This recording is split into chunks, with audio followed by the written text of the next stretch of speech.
Mbatha unqunyulelwe ubomi bakhe ngokungenalusini. Lo mfundi ka-grade 12 udutyulwe izihlandlo ezimbini entloko ngumntu ongaziwayo. Ukubulawa kwakhe kushiye usapho lwakhe lumajekile.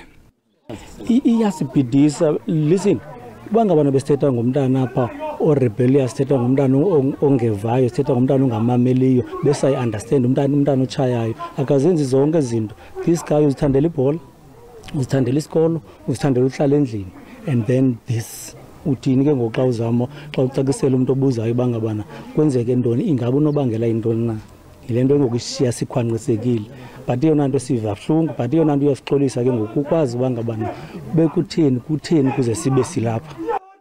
Awaziwa unobangela wokubulawa kwabantu abatsha kule lokishi, kodwa abahlali bakholelwa ukuba iziyobisi kunye namaqela onqevu kunobangela.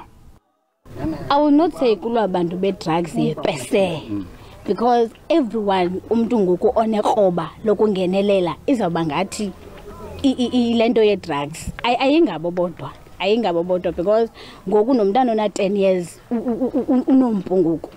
Ingxaki yalapha ePholaphaka yimipu endiyibonayo uba ayikho mthethweni ephathwayo ngabazii-gangsters ezikhoyo apha ePholaphaka ekuthiwa ngamagintsa, abanye ngamapharapara, bedubulana bezii-gangsters, enye ilwe nenye. Bakufe omnye namhlanje, omnye uzawufuna ubuyisa isixhiba kwaba bebedubule lowa. Abahlali bafuna amanyathelo nanjengoko abenzi bobububi behamba esithubeni ngokukhululekileyo. Kukwabongozwa ukuba nabani na onolwazi aze ngaphambili. Ndingulubabalo Tata kwiindaba ze-SABC eDimbaza.